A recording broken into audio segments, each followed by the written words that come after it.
Good morning, everyone, City of Cypress, and thank you for joining us today.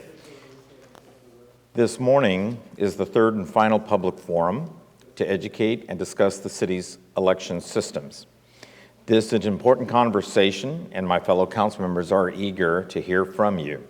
Today is about listening to the questions and the comments from our community. Our program is being streamed on Facebook and simulcast via Zoom in English, Korean, and Spanish. Those links are located in the Facebook event description and on the city's website. If you're joining us in person and you need translations, we have translators with us today, and you can find headphones in the back of the room for Korean and Spanish assistance. Next, I'd like to introduce my colleagues who are joining us today. To my right is Ann Hertz-Mallory, the Mayor Pro Tem for the City of Cypress, Councilmember Francis Marquez, Councilmember Scott Minicus, and Councilmember John Pete. Finally, I'd like to introduce our moderator, Ariana, Executive Director of OC Forum and a council member in the City of Orange. Ariana, thank you for joining us.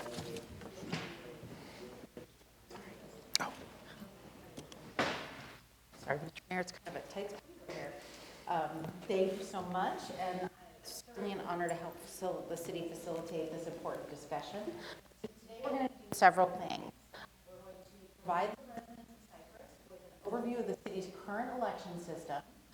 We're going to discuss and describe the CVRA in more detail so that you understand how that why the city actually received the voting challenge. And then most importantly, we're going to allow the community, those who are at home and perhaps watching on Zoom, to participate by asking questions and supplying their own comments. We also have a number that have already come in.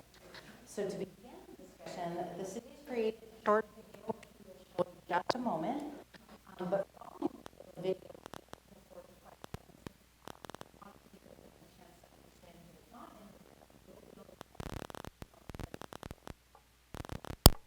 we have a couple of different ways to apply questions. The first, you can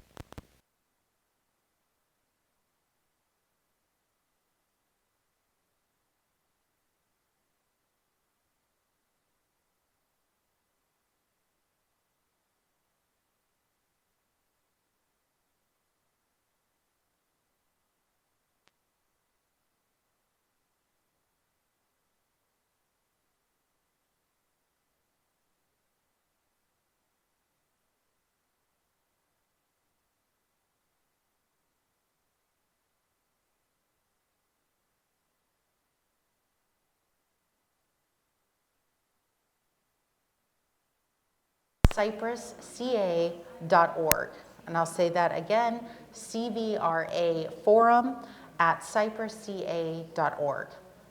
We will now try and read and answer as many comments and questions as we receive. We do intend only to go until 11:30, so if we go longer, your questions will be answered and posted on a website as part of the FAQs that have gotten pretty long at this point, which we're very grateful for everyone's comments and questions. And again, you can find those on the city's website at www.cypressca.org/election system. And now we will watch the video. The City of Cypress welcomes you to our public forum in this discussion about the city's election systems.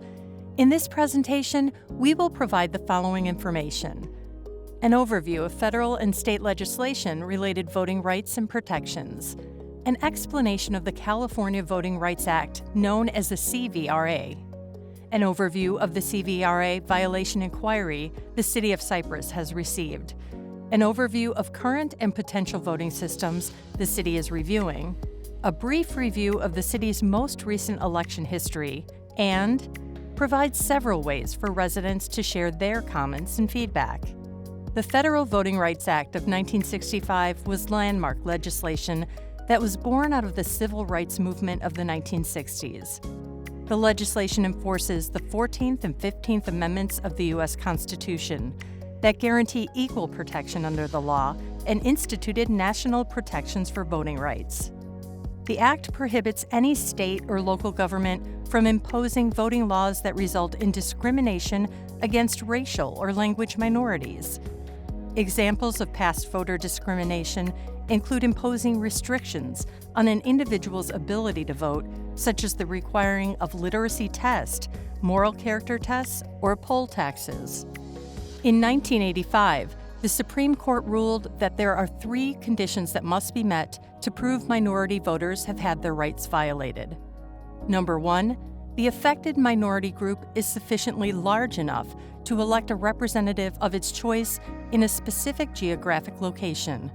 Number 2, that the minority group is politically cohesive and would likely vote similarly. And number 3, the white majority voters vote sufficiently as a bloc to usually defeat the minority group's preferred candidates. The California Voting Rights Act, or CVRA, expands upon the Federal Voting Rights Act. The CVRA provides additional statewide protections for Californians. The most significant being that the CVRA makes it easier for minority groups to prove their votes are being diluted by at-large elections. The CVRA eliminated one of the 3 federal conditions needed to prove voter disenfranchisement: that the affected minority group is sufficiently large enough to elect a representative of its choice in a specific geographic location.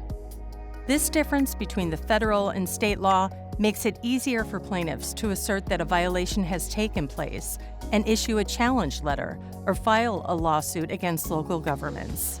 Such challenges typically seek the elimination of an at-large elections system where it is asserted that a voting rights violation has taken place. It is important to note that when plaintiffs are successful, the local agency must initiate the process to transition its election system within 90 days.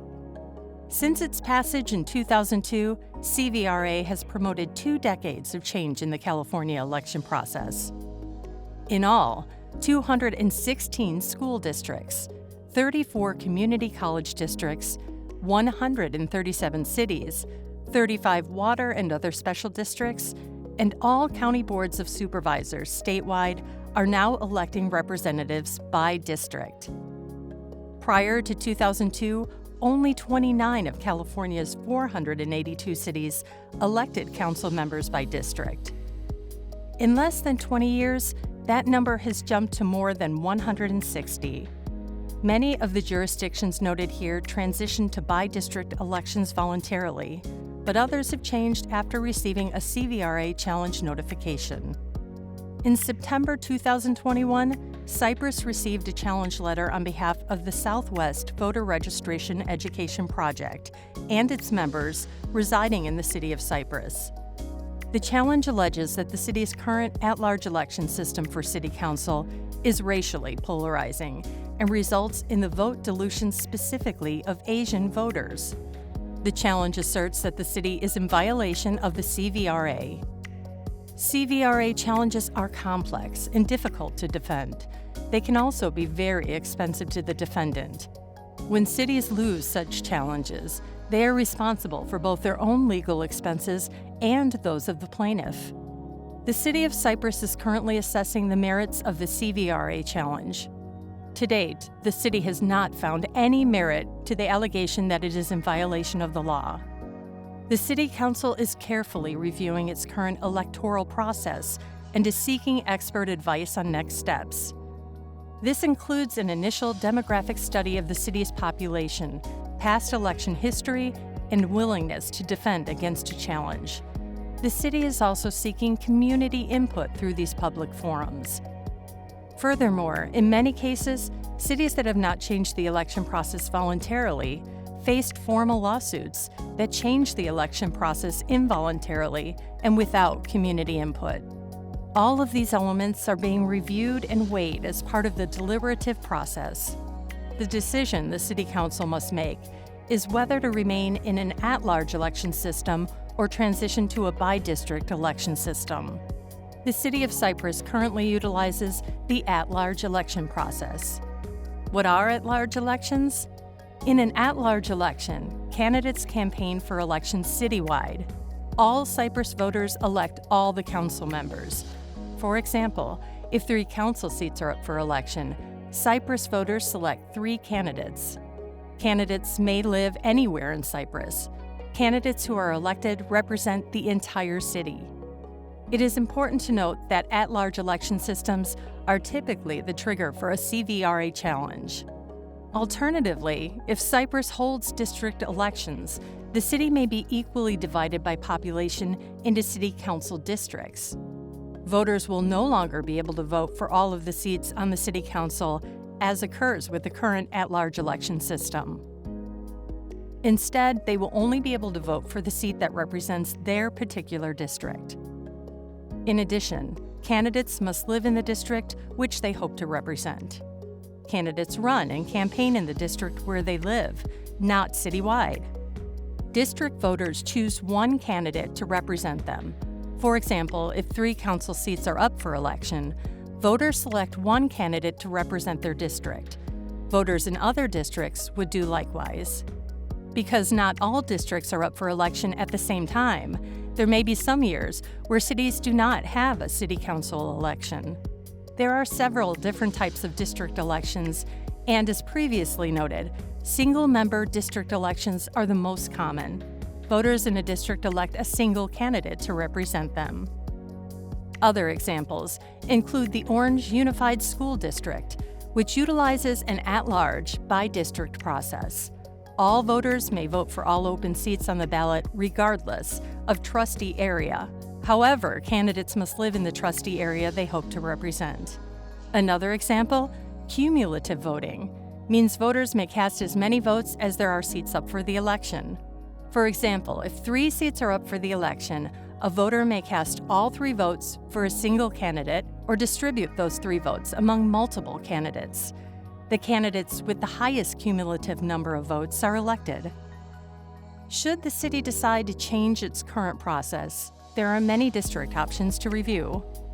In the months to come, the City Council must determine whether it wishes to defend or accept the challenge. In either case, the City of Cypress will seek public input and feedback from the community. It is important to the Council that community voices are heard. This community input will include a robust community outreach effort, multiple public forums, and online information. Following this public input process, the City Council will begin their formal deliberations, which will include public hearings as part of regular City Council or special meetings, final deliberations, and a vote by the City Council at a regular or special meeting. The City of Cypress is not alone in this issue. As noted previously, many cities have changed their voting systems in the past 2 decades. Many others have opted to defend against CVRA challenges, but the cost can be high. To date, Santa Monica has spent more than $10 million in legal fees defending against their CVRA challenge. If they are unsuccessful, they will also be responsible for the plaintiff's legal fees by CVRA mandate. Based on the initial assessment by the demographer, it has not been established that Cypress is in violation of the CVRA. This is not unusual. Many cities have faced similar issues. The demographer examined the city's demographics and all city council elections from 2012 to 2020. In the initial assessment, the demographer noted that there are few precincts to analyze, from a maximum of 63 to a low of 36. That previous elections all involve voters with multiple votes and many candidates. And that there are no homogeneous Asian voter precincts. The maximum precinct has only 35.5% Asian voters. This means the estimates are not reliable and require further study and more data. As part of the deliberative process, the City Council will discuss the matter fully. Next steps may include a more detailed and in-depth demographic analysis. However, even when inconclusive, cities are presumed to be in violation unless they can prove otherwise. As previously shown, the cost to defend and possibly lose a CVRA challenge are very high, often running in the millions of dollars. According to the most recent 2020 census data, Cypress is a diverse community with a total population of 50,151.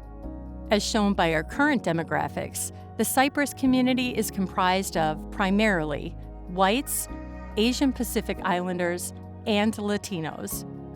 The following Cypress election history underscores the complexities of the issue.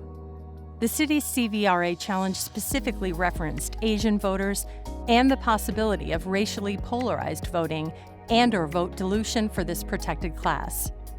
Using historical election data, a demographer conducted an initial study to ascertain if a violation had occurred relative to Asian voters.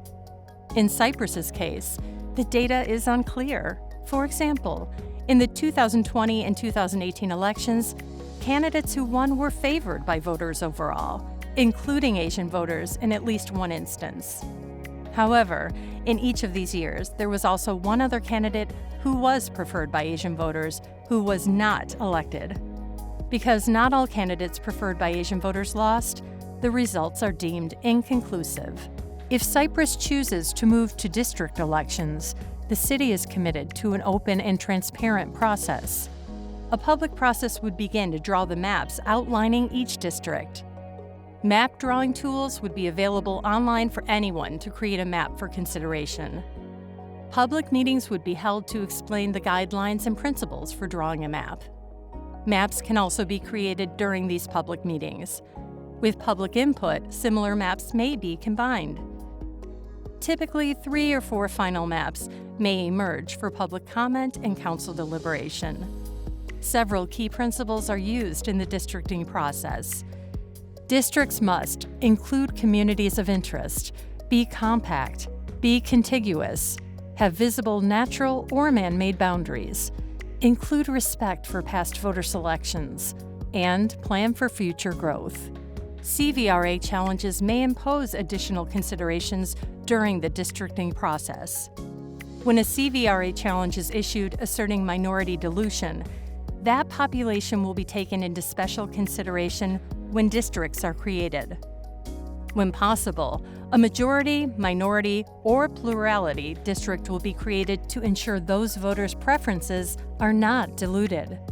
It is not always possible to craft such a district if, for example, the minority group is dispersed throughout the city. So, what are the characteristics of the at-large election system? First, all voters vote on all available city council seats. City council candidates can live in any part of the city. And the elected city council members represent the entire city and answer to all city voters. Alternatively, in a by-district election system, voters elect a single district representative. Candidates must live in the district they are running to represent, and the elected city council members represent their local district on the city council and answer to their district voters. The city is very interested in hearing from the community during this public outreach period. To submit a comment or question, you may do so during the public forums. You may also submit a question online to the city email address cvraforum@cypressca.org. In addition, the city has created an online survey, and you may visit the city's website to participate. This is an important and momentous decision for our city, and it is only through the participation of all Cypress residents that our city council can make an informed and judicious decision as we plan for our municipal future. You can learn more at www.cypressca.org/election system.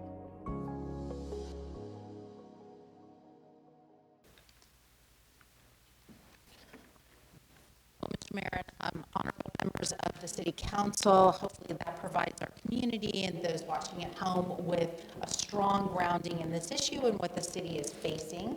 So now we are going to open the Q&A portion of our program. But first, I know you have some important reminders for our audience. That's right, Ariana. So as we said earlier, as we started, we want to remind everyone that's here and at home how they can participate. So you can either speak in person, and we'll ask you to come up to the podium during this meeting. You can also text the dedicated line, and that's at area code 714-699-3607. One more time, that's area code 714-699-3607, or you can send us an email at CVRA forum at cypressca.org. So since the public forums were announced, all of these lines of communication, questions and comments have been open. So we did receive a few before we got started today. So Mr. Mayor, if you wouldn't mind, I'm going to hand those to you. Okay. They are mostly comments, so I'm going to give this to you. And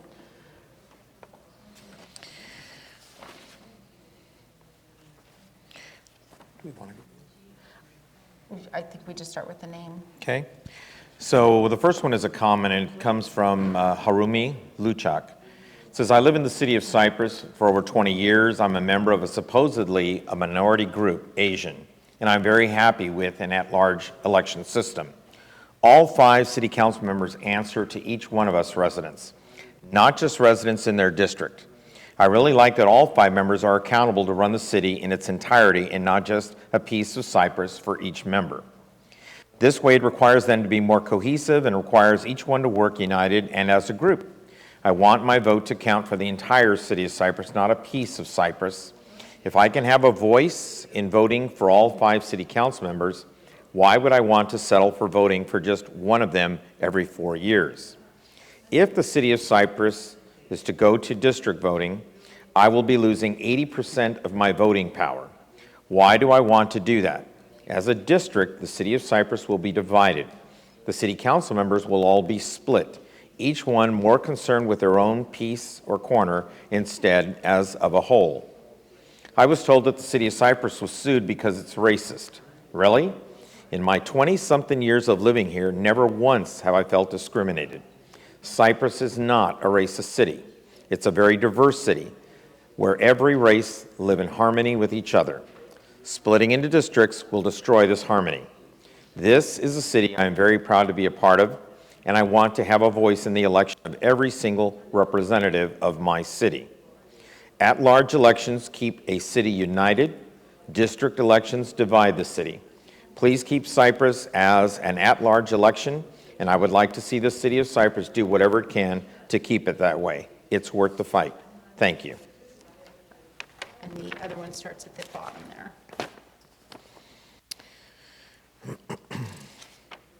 So this one is written by Ann Nieto. It says, I feel that I need to voice my opinion on the districts. My biggest concern is that the mention of doing district by the population of different races in certain areas should be put into a district. I strongly oppose the districts to be selected that way. Since I now have become a minority, what's going to happen to me? How will I be represented? I lived in the same neighborhood since 1963. Racial demographics have greatly changed. Since I became a widow, I don't even have my better half, who was first generation Mexican, to fit in the demographics. He preferred to be classified as Mexican and not Hispanic. I would hate to see the district become ethnic neighborhoods. We don't need that. I was born in New York. You had your Italian neighborhood, Polish neighborhood, Irish neighborhood, Puerto Rican neighborhood, Jewish neighborhood, etc. I like to believe that the people that live in the city of Cypress should be considered as a community. Race should never have anything to do with anything in politics or what party you belong to either. This is a city election of our Cypress community and is a non-party affiliation election. It is a Cypress community election, and each person that is elected should be representing the Cypress community. They should listen to what we have to say and always consider what we are asking for or about different projects that affect all of us in this wonderful community of Cypress. We all need to stand by each other regardless of race, religion, or politics. Our community committed to reach out and care for one another. That's why I moved here in 1963 and raised my children here. My husband, Tony Nieto, volunteered for years to help build this community to where it is today. Don't spoil it by changing our neighborhoods into racial districts. It looks like we really don't have a choice of districts or keeping the elections like they've been for years. I always believe that if it's not broke, why fix it? All we need is a council who will take the time to listen and to react as a group. Learn to compromise and make it work for the benefit of the city and making it even better. It's a wonderful community. Don't destroy it. Respectfully, Ann Nieto. One And the last one says, we attended February 15th and have additional comments and questions. Concerning the second difference between the Federal Voter Rights Act and the California Voter Rights Act, the California Voter Rights Act eliminates the quote, totality of circumstances or reasonableness unquote, test. Can you explain what this means? It appears to give the court wide latitude in deciding for the plaintiffs in these lawsuits. What unique strategy does our city attorney propose to prevail in court if a lawsuit is filed? Given the fact that it is very difficult for cities to win in court, what promises to be a lengthy and expensive fight? Santa Monica has been fighting this suit since 2016 and has spent upwards of $10 million so far. And the fact that no California city thus far has won in court, it seems planned for district-based elections. More than 100 cities in California have received the California Voter Rights Act challenge, and the vast majority have opted not to fight an apparently futile battle. We advocate planning for district elections for Cypress City Council. Respectfully, Wayne and Gail Como. And that's the last of the emails we received, Yes. Mr. Mayor, but that one had a number of questions in it, so I think we need to go back. And the first one I wanted to address was the one specifically about legal strategy, and I know our city manager is here, and at the present time, we can't necessarily go into any legal strategy because that's still part of the deliberative process and closed session for the time Correct. being. Correct. But certainly, I think it would be fair to say that these meetings and all the community comment we're soliciting is part of what a future strategy might be based on what the community feedback is that the city receives. Correct. Part of all of what we've been doing in these community forums and the outreach is certainly trying to get the information from our residents, what it is you'd like us to do, and quite honestly, answer those particular questions. As Ariana pointed out, the frequently asked questions that we're getting, our list of fact questions, FAQs, keeps growing because there are a lot. And what it also tells us that there are still a lot of people that don't even know what this is about, and that's the purpose. But the other side of that is that we're on a deadline. We have only a certain amount of time by which to respond to the letter and make a decision as to which direction the city will go. And while the plaintiff has worked with you because it's well past the original 90 days of receiving the challenge letter, you have been in contact with them to let them know that you were going through this process as a city. Correct. We received that letter, as was already mentioned, in September of last year, and certainly we're past that. But in working with the office, we've been every time to be able again to present information to the community. But again, because then that is coming towards an end. And we don't have a set deadline, you can give us a set deadline, but certainly it's an issue of, it has to be addressed and we have to make decisions as to what we're going to do. And one of the other questions that was mentioned in their letter was about the courts have appeared to have been given wide latitude on behalf of the plaintiffs for the lawsuit, and that being due to the fact that several of the pillars in the federal Voting Rights Act have been removed, thinking about a violation at the California state level. One of the key elements and pillars that have been removed is about geographic diversity within the jurisdiction. So what does that mean? So if you can show right now that you have, say, all Latinos or all Asian Americans or any ethnic minority or protected class living in a certain area, and their votes are diluted by the federal act, that's a clear violation. By removing that, it makes it easier for plaintiffs to move forward, but it makes it much harder for the jurisdiction to then create districts because the population of that group is diverse throughout the city. So when you go to then try to make districts, it's much more complex in terms of how those districts will be divided up within the jurisdiction. So removing that plank from the federal at the state level has made it easier for violations challenge letters to come through, but much more difficult for cities and jurisdictions to defend, if that makes sense.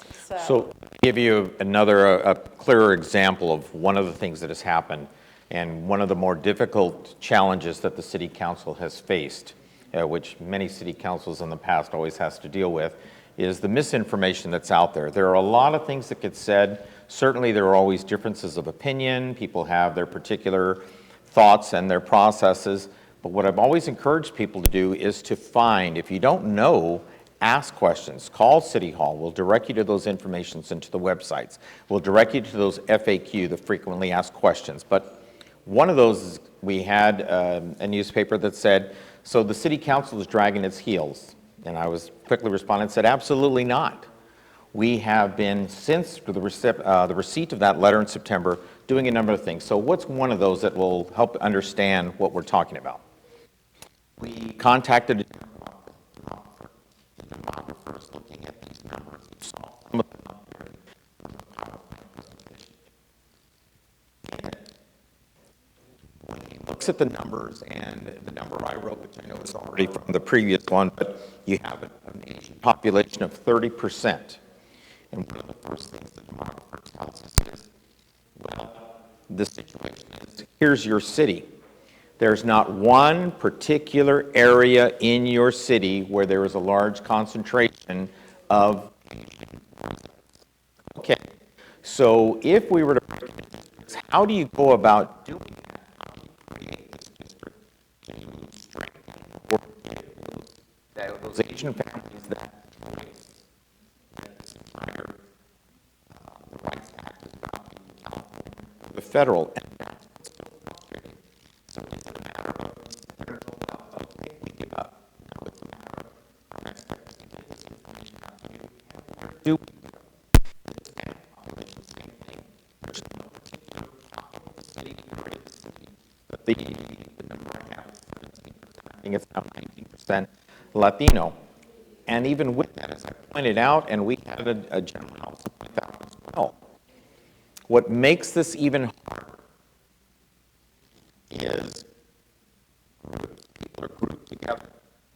The Latino one I can speak to because I am. One, as you heard from Ann, her husband did not care to be classified as Latino or Hispanic. It was Mexican. There are many different ones that make up this Latino group, as do the Asians. Philippine, Japanese, Chinese, Korean, Vietnam, there are many. And as one resident pointed out, he was Philippine. And it's not the same culture as all the others. So that's just one example, but a very big example, a very glaring example as to what makes this or why it makes it so difficult. And I think it's part of these public forums too, is to let people know that there are even divisions within the by district. So there are several different versions of by district that would accomplish the goal of allowing people to have a stronger voice, particularly protected classes, but aren't necessarily dividing up the city by district. So once the city council decides one way or the other, are we defending the challenge or are we accepting the challenge? Then we get into the next phase, which is then what does it look like? Are we going to have districts in the city? Are we going to look at cumulative voting? Or, as said in the video, Orange Unified School District, where you have to live in a district, but everybody in the city votes. So there's several options beyond just, once the council, I say we, I'm sorry, once the council has made the final decision. And Mr. Mayor, I know we already had someone who had put their name in early to come up and speak. And is it Robin Eitzler? Oh.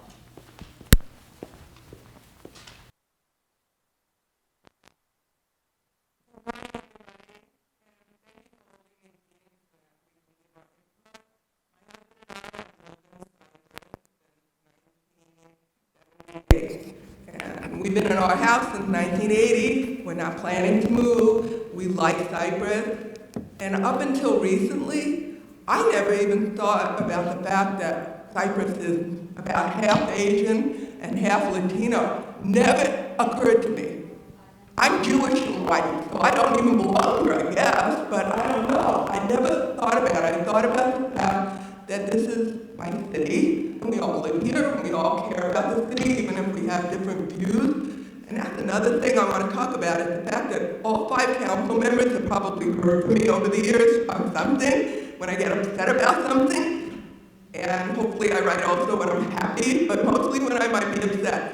But you all, even though I disagree with you sometimes, you all care about Cypress. All 5 of you. Cypress. Not Cypress District 1, District 2, District whatever. Cypress. So it really bothers me that they're thinking about doing redistricting. It really does. Because what's going to happen, and it's just logical, is that all of a sudden, you're going to focus on your district. You have to. If you want to be reelected, you want the people to be happy. So what will happen is we will have 5 cities in Cypress.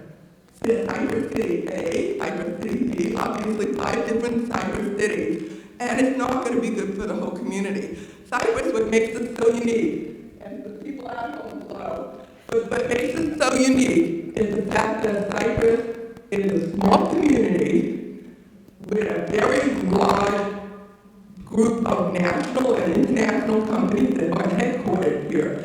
We have large amenities and a very small city-like feeling. And I really fear that we might lose that. So I'm against it. I know it might cost us a lot of money, but I think the bigger picture is that Cypress should stay Cypress. So thank you for letting me share my views. Robin, thank you. Thank you so much. Would anyone else like to come up and speak at this time? Yes. Yes, sir? Please. And could you please provide your name? Yes, my name is Tim Keenan. I'm a 46-year resident of the city of Cypress, and I also served on the state council way back for 8 years. And I'll discuss that a little bit. But I started out looking at this issue, and I said, you know, I'm looking at my own cul-de-sac. And so this morning I did kind of an analysis of breakdown of my own cul-de-sac. 19 homes, including the 3 homes that are across the street from the cul-de-sac. And if you break it down, 7 of the families are white, 2 are black, 3 are Indian, or from that area, 2 are Korean, 3 are Japanese, 2 are Hispanic. So we're a white minority cul-de-sac. But the fact that I had to do that analysis is creepy. The fact that you're doing demography and an analysis is creepy, because I never looked at my neighborhood like that. Nobody looks at their neighborhood like that, and they shouldn't look at their neighborhood like that. So then let's look at another analysis, property taxes. One person in that cul-de-sac is pre-Prop 13, pays a few $100s a year in taxes, and then many of the homes have turned over and they're paying close to $10,000 a year in property taxes, and then the rest are kind of in between. Let's look at age. There is a combination of seniors. When I moved into that neighborhood, my wife and I were the youngest couple in the block, and now we're close to the oldest couple on the block. So there's a mix. There's people with young kids in schools that use the school system. So how do you divide up that cul-de-sac? And I use my cul-de-sac as a microcosm because I know that I can look around at all the cul-de-sacs or all the streets in Cypress, and it's the same story. You know? So 6 square miles. And I will say, as a city council member, I was involved in a couple of my own personal elections, but also during that same time period of maybe 15 years, I was personally involved in 12 elections, where either it was my own campaign and I ran it, or I ran somebody else's campaign and managed it, or I co-managed a campaign. And so that process really educated me on what's going on in Cypress. I walked every neighborhood in Cypress. I got a chance to see every single community and talk to neighbors in different communities. If you look at, and I also looked at statistics, voting statistics. And so if you look at voting statistics, it's very unusual. You would think the highest voter turnout would be like right in the heart of Cypress near City Hall. But no, the highest voter turnout in all the years that I analyzed it, I don't know if it's necessarily true today, but was Cypress Village, a tiny little area over in the southeast corner of the city of Cypress. And why was there high voter turnout? Because they had a very active community that had a homeowner association that put out lots of information and newsletters. They held their own personal forum for elections during that time period. And so that they educated their voters, and they had a high voter turnout. Where's the lowest voter turnout in Cypress? And you wouldn't think of this either. It's the richest community in Cypress, Sorrento, for whatever reason. whether it's the fact that many are non-citizens or whatever. I mean, so you look at those statistics and you say, well, throw that out. You know, I mean, what do you use as a dividing line? You know, do you divide little homes on each cul-de-sac and call that a community? So now that I've heard a little bit more about the process, I would definitely, if you're forced to go to districts, is that people vote citywide. That you can divide the city into districts, but that everybody gets a vote for every person in every election. That would be one of the most reasonable things. And that's really about all I had to add. I just have a lot of feedback because, as you council members know, who've had a chance to walk the city, I've seen every neighborhood in the city of Cypress, and I can tell you that there are people who are involved and then there are people who don't care. You know, I'm never going to vote, I don't care, I don't want to vote. Just whatever happens, happens, and that's fine, I'll pay whatever, you know. And then the other people are like, wait, I want to be involved. I want to scrutinize every item. I want to scrutinize every time the water company comes and wants an increase in their fees, which was one of the most recent thing. And then every time the trash hauler gets changed or wants something else, you know, that they're concerned about it. So that's what people care about, and they want to be represented citywide, as some of the other people mentioned. So thank you. Thank you very much, sir. Please. And again, if you don't mind sharing your name, that would be very helpful. My name is Beth Culver, and I've spoken before, and have lived in Cypress since 79-80. And I never knew the word racism, so I did some research, and that word came about in the 1920s and 30s in Germany when they were trying to turn and divide their cities in their country. Racism is the stupidest word I have ever heard in my life. I never knew what racism was, except for the last 20 years. Everybody talks about it. What the heck? I was in high school. We didn't know what that, I never heard of such a word. It was not an issue. We learned all about our neighbors, our friends, and how to get along with each other. I love Cypress because it is such a mix. And how are you going to divide our streets? How are they going to divide our communities? Ludicrous. How are they going to do it? I would rather see the money spent hiring, defending Cypress, than even considering hiring a demographer because they have an agenda. I know from working with the Orange County School Board and that nonsense. But I've read this and reread this, and all I want to say is this is a description of racism. When you focus on class, color, skin, nature, money, no money, seniors, juniors, minors, it doesn't matter. That is divisive. And you want to see divisive? There was a movie recently out.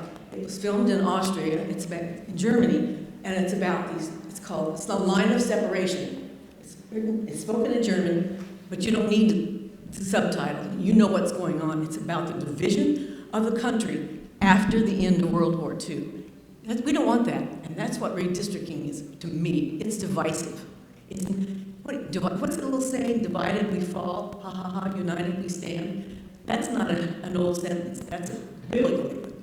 So the fact that when you talk that, even here in the saying it says protective classes, I want to throw up. What's a protective class? In the last 10 years on my street, I've become a minority. There's only 5 white houses, and the rest of them, I love it. There's only one lady that's lived there longer than I have, and she's the other white lady. They're either I've got a Korean neighbor, they're Chinese, they're Thai, they're Vietnamese. It's just a wonderful blessing, and we all look after each other. You know, we may not know each other's name, we not. But can you imagine how destructive the circuitous route down our street saying, to make up this demographic, we've got to have so many blacks here, so many whites here, so many pinks here, so many yellows here. You can't do it. It's absolutely destructive. And I beg you that, the threatening that they're saying, it's going to be expensive. That's blackmail. That's BS too. It's not. The only thing that's going to keep voter identification. I've worked on the election integrity project for 3 years. I know what fraud looks like. It has nothing to do with making sure this class votes and this class votes and that class votes. They all vote. The only thing that prevents people from voting is their vote not being counted, and I've watched that happen many, many times. It's sickening. Keep Cypress together. Don't break it up into districts. Thank you so much for sharing your opinions. Yes, please.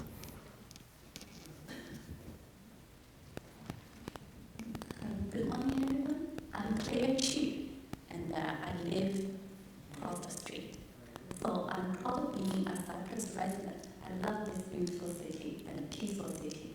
And I highly appreciate the city council not including a woman and hardworking to make this community even better. I feel so upset to hear that our election system need to be changed as a district vote system. I totally don't understand what that purpose is. And if some party want to put their agenda into our city, you guys need to learn. Don't let them divide us. United, we Cypress. So don't let them put any evil agenda into our city. Who is the one who will take the most advantage from district vote system? And I think it indeed, it's not just the ending, it's just the beginning. And after we make compromise, they will move forward even more, even further. That's usually their way. They play the race as a wonderful card on the table. And yes, for the half century, they played it so successful and they made a tremendous progress on the race issue. But I should say, I'm proud to be in America. I identify myself as American. Even though I'm Asian, I think I feel so comfortable and free in this God-blessed land. I don't feel any race discrimination. It's just someone wants to take this as a big issue, to take their advantage on whatever aspects. They know much better than me. I just guess they want to take that as a tool to put their ideology and agenda. So we want our city as a big vote area, same as is. Don't make any tiny change. I want my voice to be heard, and I think I cannot say I represent all Asians, but most of our Asians want our Cypress like this way, and I highly appreciate your hard working. Thank you so much. Thank you so much. I would just like to remind everyone, obviously, Mr. Mayor, this issue it brings up a lot of passions. Correct. But one of the reasons we are doing the community forums is that we can speak dignified and respectfully for everyone. So I just want to call that to everyone's attention. I know we have more speakers. I'm going to get to you in just a moment. Tanya, before, I just wanted to give you a chance. Do we have things that have come through on the text messages as well? So if you want to bring those up. And I'm so sorry, sir. I'm going to let the lady go first. I saw her hand first. He's a gentleman anyway. He'll always defer. So please, if you could state your name. Hi. And thank you for joining us. My name is Katie Shapiro. I'm a resident of Cypress. First of all, thank you for holding these forums. I've been tuning in online, and this is the first time I've been able to come in person. So I'm sort of still learning a lot. I've been on a crash course about what redistricting would look like, especially in the community of Cypress, which is relatively small. And I think a couple things that I've just been studying, and I know I've talked to Dr. Marquez a few times. One of the things that I like about the idea of redistricting, just in a general way, is it sort of forms this really tight relationship with your representative. So for example, if I live off Ball and Moody, it's not that I don't care, but it doesn't really intimately affect me if there's something that happens at the Stater Brothers on Valley View, right? And so the relationship that I have with my particular representative, and whoever that is obviously has to live in that district, my voice will be stronger because they will have a more intimate knowledge of what's going on in our pocket of the community. And so I really like the idea of having greater representation in that sense, just by a smaller demographic. The other thing is I like redistricting, but with the caveat of, and I think I commented this last week, which is I would like us to have an independent commission. So the redistricting lines, how would they be drawn as of, and like you alluded to, Mayor, it can be done several different ways, right? I like the idea of having people in the community, business owners, professors, people that have intimate knowledge of what it's like to live in Cypress be in charge of drawing the lines so that there is no gerrymandering, right? I also like the idea of having somebody outside of the community that really has no investment in what happens in the city of Cypress, and so therefore there's no bias. And I think if you have a responsible independent commission that draws the lines, you could avoid a lawsuit, right? I think all of us can agree, I'm assuming, that, you know, if we're anything like akin to the city of Santa Monica with a $10 million lawsuit looming over their head, Cypress wouldn't be,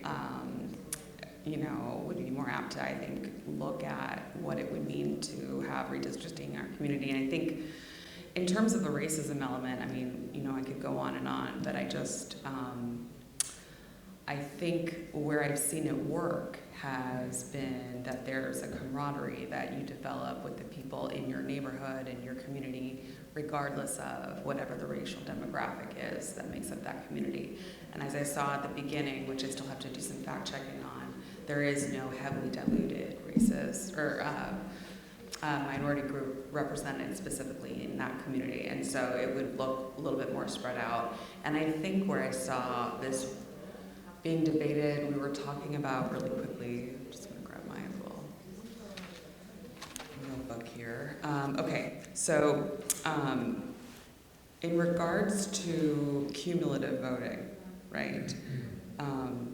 I think Mission Viejo, my friend David sent me some information, and here's an excerpt about what happened regarding cumulative voting, which is not redistricting, in Mission Viejo. So it said, while the city tried and failed for over 3 years to implement a system called cumulative voting, they gave in last July and began the process of establishing districts. Council members didn't spend much time debating the pros and cons of either map at their Tuesday meeting, but bemoaned the loss of their current system, and in fact, that cumulative voting had been pushed off the table by the California Secretary of State, who said in multiple letters to the city, it would not be allowed without the state legislature's approval. And so I think we need to look at the consequences of what that would be if that was the route that we determined to go. So anyway, thank you for letting me speak, and have a good afternoon. And you bring up a good point. Mission Viejo is a very interesting case. Much like the city of Cypress, the different protected class minorities within the city were not in any one particular area. It was dispersed throughout the city. So to create districts that would have protected those or given them more voice in a district was going to be difficult. What's interesting about Mission Viejo, and it's like the ultimate case study, is that both Mr. Shankman's law office and the city held hands, came together and said, in this instance, cumulative voting would be the best opportunity to remove the challenge and to move forward. And so everybody was in agreement. And then they went to the state. Even a judge was in agreement, but then they went to the state. And the state had the final word and said, no, you can't do this. And I think to your point of what you're reading in terms of quotes, I think everyone at that point was just exhausted. So they are trying to do districts. What they're not sure about is will those districts now cure the CVRA challenge? And that's why in the PowerPoint, it does say that that is a consideration if you've received a challenge letter, and you also have to give that thought as you build districts. But it's not immediate that if the city says we're going to accept the challenge and not go on the defense, there are several different types of voting systems you could look at that would suit your city. Because I do think that's been an ongoing theme with everybody we've heard from is that you really love your city, and everybody feels very strongly about that. Correct, and also to your point about an independent person coming in, of course, we're going to look at a lot of things if that's the route we choose to go. But also remember, to bring somebody from the outside, they clearly don't know the city. So there's both good and bad to independent, to a group made up of these and those, and That's why this is not, by any stretch of the imagination, an easy topic and easy do. Hence, again, the public forums, let's see what the community tells us. One, suggest what we're hearing, the many questions that we get asked, and then there are, where do we go from here and how do we go about that? So again, it is not something that is so simple. Yeah, thank you to Mr. Shankman for working with us and giving us more time, because I can't imagine if we would have already had to have made a decision back in January. So that's where we're at. For those of you who are watching online and at home, thank you. We have a number of comments and questions that have come up through the text line and the email line. So the first is Tim Keenan, who writes that he is opposed to districts. And the next is from Steve Correa, which is, being new to Cypress, I'd like clarification on the current system, specifically whether on an election date there are races for different seats, each with different sets of candidates, or is there only one set of candidates? So I think the current system that City of Cypress uses is at large. So what does that mean? At large means that there are certain seats up from election to election, because it's not, the whole council is not up for election at the same time. That would be. So to answer, Mr. Correa, to answer your question, there are, as you can see, 5 council members up here. And every 2 years, the seats, some of the seats are up for re-election or election, depending on whether they have an incumbent, somebody already in office. So in the election coming up November of this year, there will be 3 seats available. So there will be 3 candidates that will be elected to the city council. 2 years from now, in November of 2024, there will be the other 2 seats that come about. So every 4 years, a person is elected to the council, for a term of 4 years. And so we don't elect all 5 every 2 years. It's a 4-year term. This year it'll be 3 people. 2 years from now, it'll be 2 people. And those particular candidates who are successful will sit on the city council and answer and govern all issues that come up in the city. And to his question in particular, right now, whether it's 3 or 2, everyone in the city votes for all the seats that are available. That is correct. That is the system we have now. Correct. Okay. Let's see. I think Steve sent another question, so we'll just read that too. Thank you for having these forums. Results of these discussions could be long-term gains for all in voter turnout. Inclusivity, thank you very much, and quality of discourse.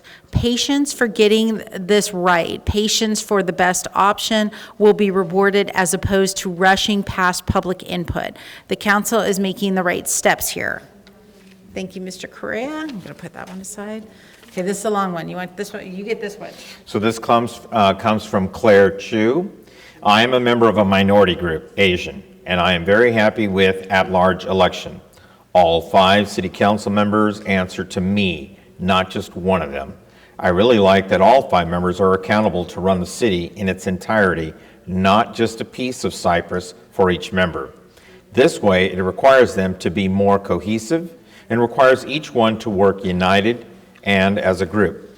As a district, they are all split, each one more concerned with their own piece of land instead of as a whole unit. I want my vote to count for the entire city of Cypress, not a piece of Cypress. If I can have a voice in voting for all 5 city council, why would I want to settle for voting for just one of them every 4 years? It's my city, not my piece of city. I want to have a voice for the election of every single one of the representatives of the city. Please keep it at large election, no matter what, and I want the city of Cypress to do whatever it takes to keep it that way, and thank you. And the next one is from Rachel Strong. This is Rachel Strong, longtime resident and business owner and commissioner. In the last week, the city has seen both the distribution of anti-Semitic hate literature and a shooting. As a city, we have more pressing concerns than inviting a potential legal battle that could be long and costly and end in an outside entity drawing lines drawing these district maps for us. I think the common sense response would be to comply and be in control of how we want our city fairly represented. Perhaps the hybrid of districts for the election of council members and at-large for mayor is an option. Either way, let's settle this and get back to resolving our issues that are far more impactful for our present and future. Cypress is a beautiful community, and we can, in front of these issues. Maybe get in front. We can get in front of these issues. I'm sorry, Rachel, if I'm putting words in your mouth. With a little work, and if people would feel better represented this way, we should act on that. Thank you for these forums. So this is from Val Mallory. If Asian turnout data is not available, on what basis is the complaint founded? Is the data needed to make a complaint?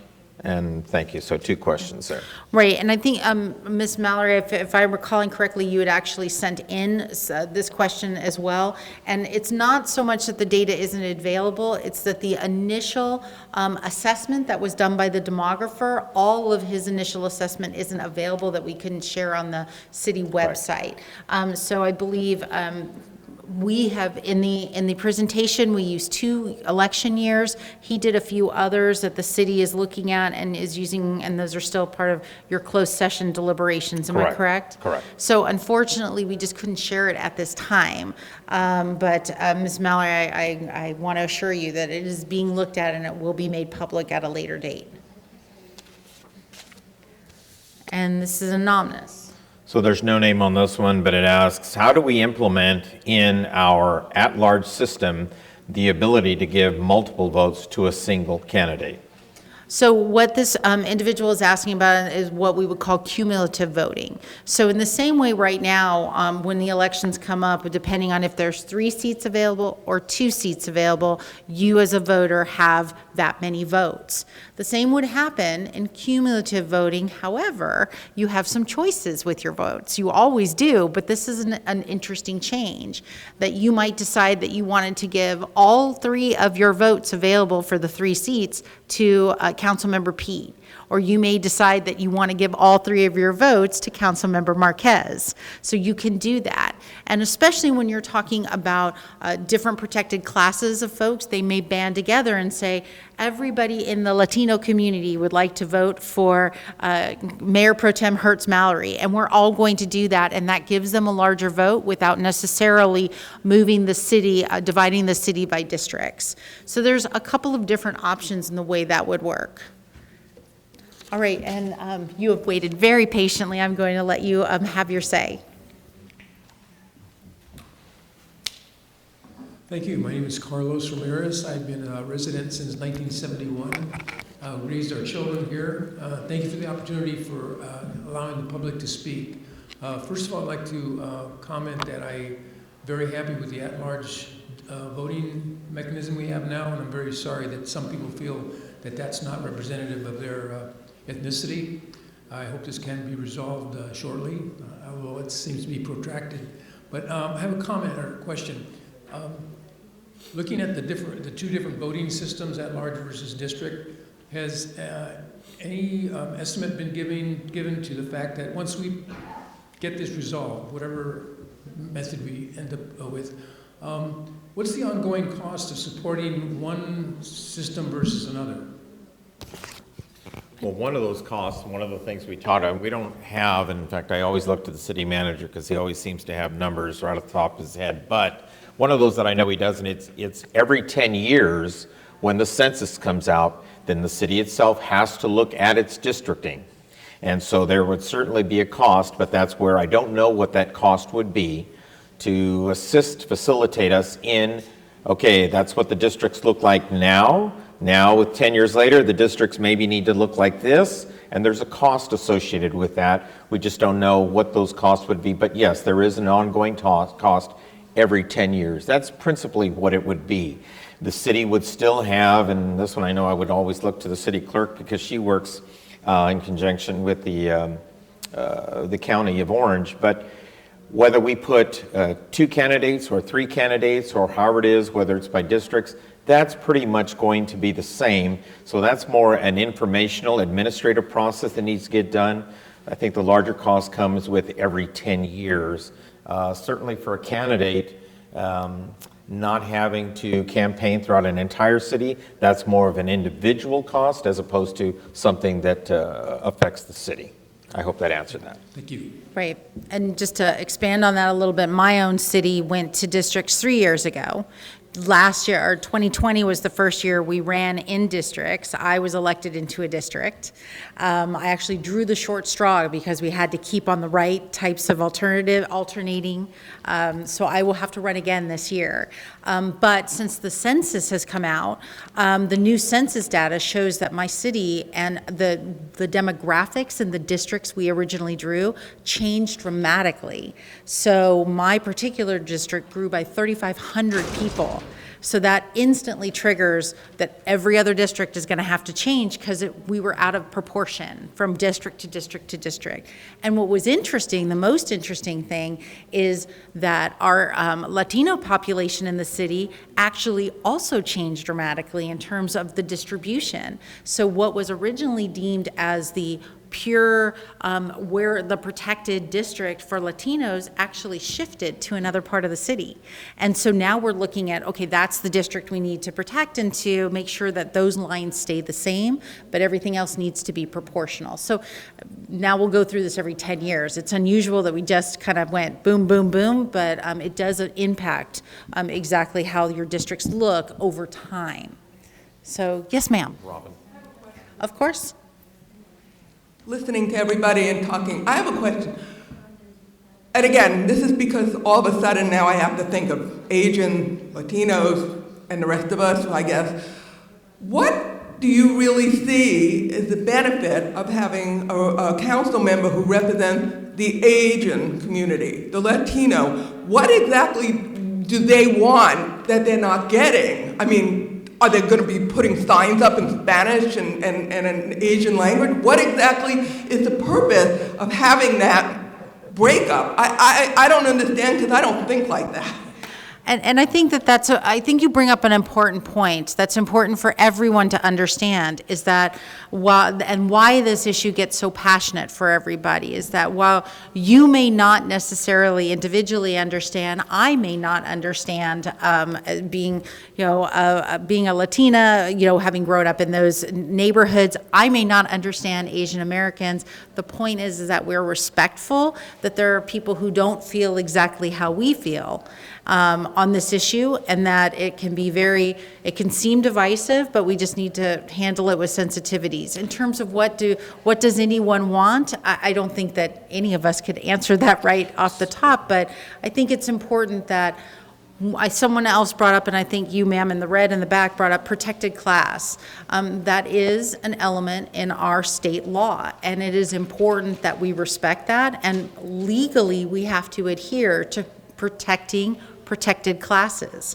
So if I know it can be difficult, and I appreciate the question, and Well, and I'll add, Robin, adding to that, we don't really know either, because remember that this letter from Mr. Shankman's office was sent to us on behalf of the Southwest Voter Registration Education Project. Okay. Doesn't identify a particular person. Well, I know what that group is because I'm a Hispanic guy and I know where they started and what they're about. But they're not representing a Hispanic Latino issue. They're representing the Asian vote in this particular case. Okay. Again, I'm just as confused as you are, because if you looked at the information from what the demographer showed us, if in fact that this Asian population was not being provided an equal voice and equal opportunity, then in theory, if we look at those numbers, it should have been an Asian candidate that should have received the highest number of votes. But yet, when you break down who the Asian population voted highest, it was a non-Asian candidate. So to answer your question, I don't know. But it's not a simple answer. And that's a very important point to bring up, that it's not necessarily that they want, something different, but that they have a preferred candidate is typically the syntax that you hear, so that their preferred candidate, so they have the ability to elect their preferred candidates. Represent them. And that is why the inconclusive statement was made on what we showed on the election results. We say inconclusive because for the Asian American Pacific Islanders of Cypress, they had two candidates that they preferred. When you look just at demographics, if you just look at those demographics, one was elected, one was not. Right. So had you looked at those demographics over the years, and every single time Asian American Pacific Islander voters had a preferred candidate and they lost, all of them, over and over again, that would have been deemed a conclusive example. There was a clear issue, right, that the representative of their choice was not getting elected. Their That voice they were is being not thwarted. being heard. Right. Correct. And then that would be a direct example of racially polarized voting. In Cypress's case, it is unclear at this time that that has happened. As a Jewish woman, I never vote just for someone who's Jewish, and I assume that other Americans think the same way. Exactly. You've waited very patiently. I don't understand. If all men are created equal and we do not choose to whom we are born, what do demographics matter if we focus on the fact that we're American citizens first? And we want the best for our children, we want the best for our future, and we vote the person in that's going to do the best job to ensure that.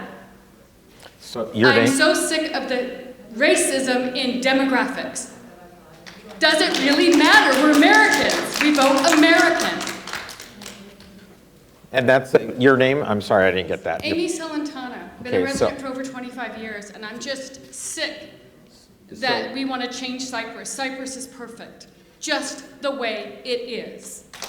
I moved here because Cypress was Cypress. So Amy, your opinion and your thoughts are that's what we're trying to get is everybody's, because yours We're is American just... citizens first, and this demographic is just racism. It's Well- just racism. All our votes count equally. Well, thank you very That's how it much. should be. Thank you for sharing your opinions. I really appreciate it. Yes, sir, please. Good morning, everybody. Thank you for having this. My name is David Festa. My family's lived in Cypress for about 30 years. My family's lived in Cypress for about 30 years. My name is David Festa. I grew up here. I went to junior high school here. I went to high school here. I spent a quick stint at Cypress College. Growing up here, my friends predominantly were Hispanic and Latino, my best friends. And that's a trend that's continued. And I never really gave it a thought, and my friends never really gave it a thought. We understood that there were cultural differences, and even within the Hispanic community, there's different views, as I observed among my friends, about how people feel about issues. I'm very grateful. I had the opportunity to attend Claremont Graduate University, where I graduated. I studied fine art. Fine art was wonderful for me. I was coming from a family that suffered abuse. It was a therapeutic thing. Art traffics in ideas, so I focus on ideas.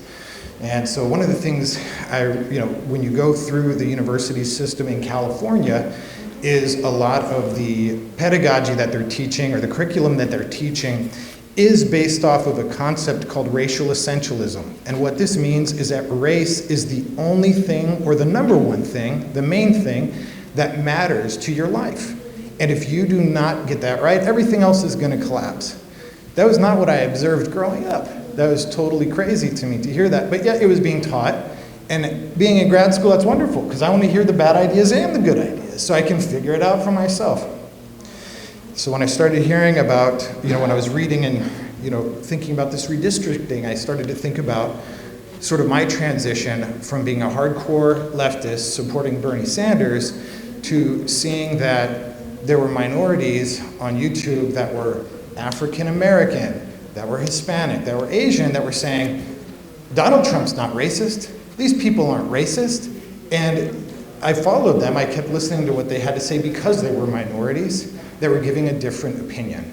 So ultimately, and this maybe goes to your question, my family was murdered in the Holocaust too. So I'm very offended by all of this, and it is racism to me.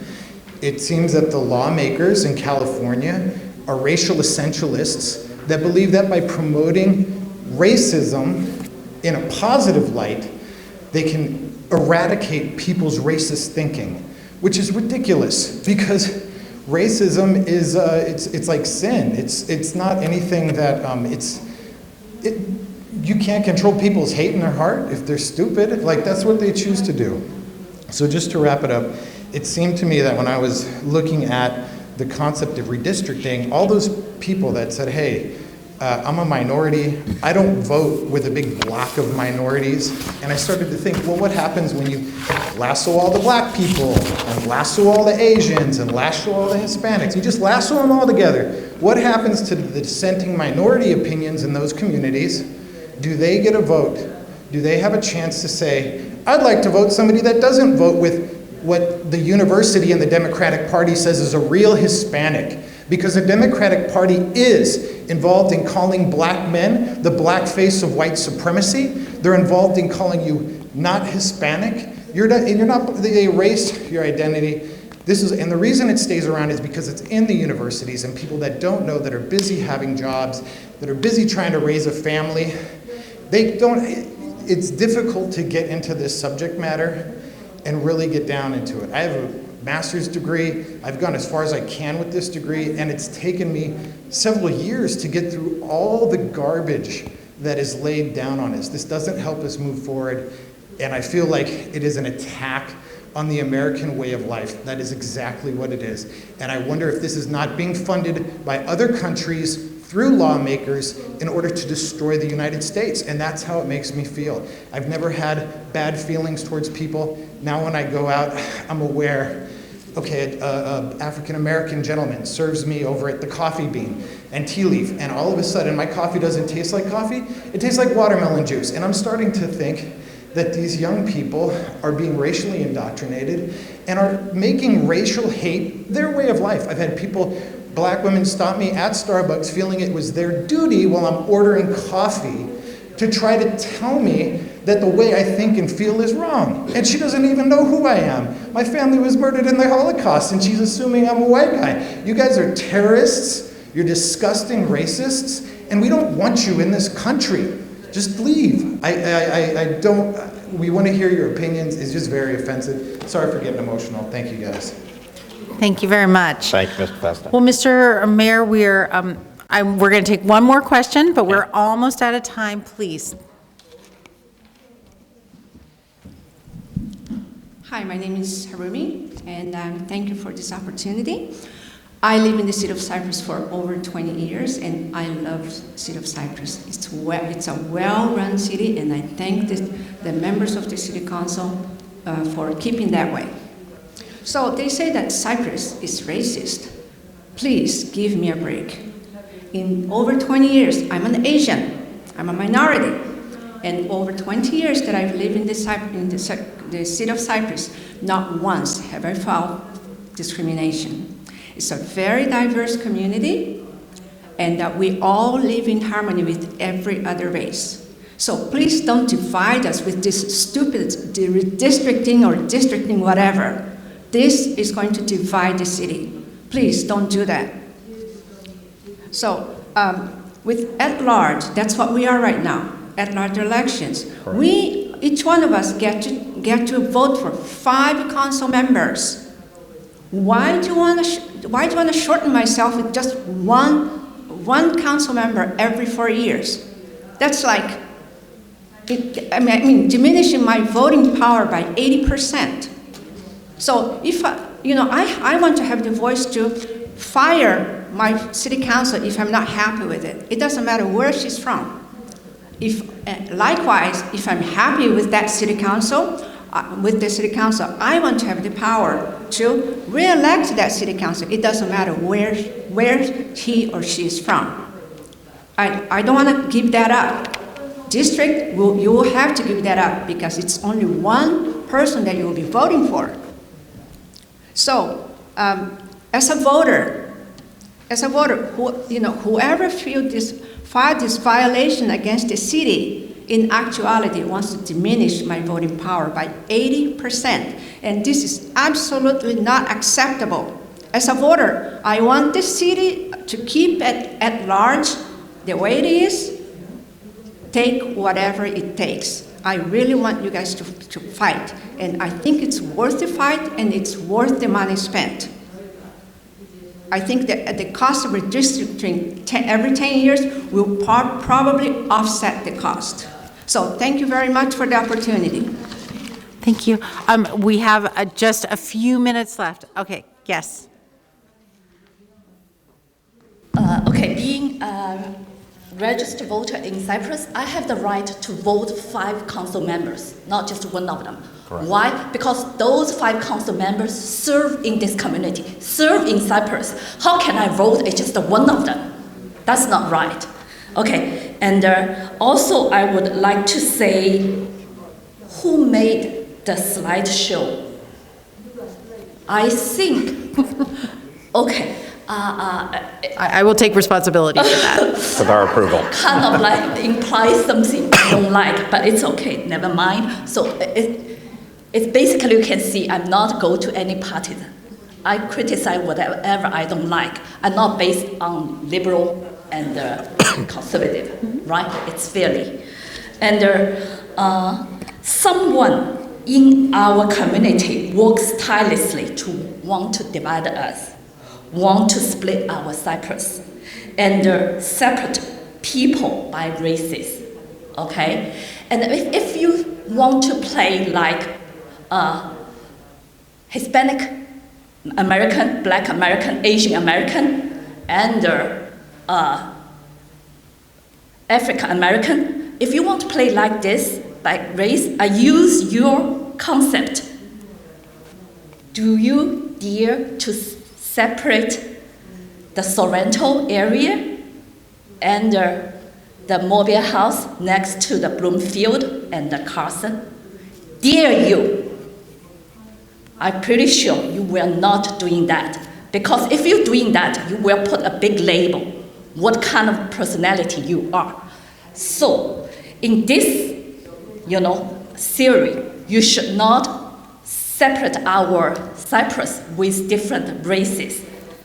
That's it. Thank you so much. Thank you, Ms. Chu. And that is the last comment. I know we have more that have come in, but we will, for those of you who sent your comments in either by the email or the text message, I'm sorry we didn't get to answer it live this morning, but we will answer it. It will be part of the continually evolving and growing FAQs. So I apologize if we didn't get it during this show. So again, before we end, Mr. Mayor, I just want to give everybody an opportunity to know where they can send in additional comments. Clearly, the issue has brought up a lot of passions. Going back to that, the phone number for text messages, 714-699-3607.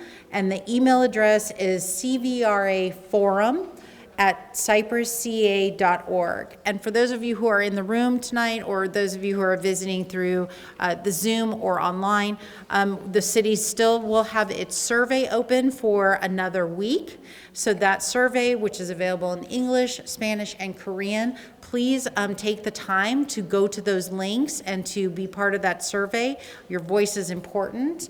And I will leave it with you, Mr. Mayor. Thank you for allowing me to facilitate. Thank you, Ariana. So a special thanks to all of those that submitted questions, certainly to all of you that joined us here today and taking time out of your day to be with us.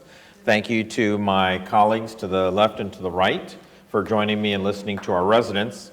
And as I said, so for our guests, my colleagues and I will stay here for a little bit to speak with you and answer any questions that you have or any additional thoughts and comments and that you'd like to share. And Ariana, again, thank you very much for helping us facilitate this within our city. And there are refreshments if anyone would like to take them. And with that, thank you very much for joining us today. Thank you for coming out. Have a great day.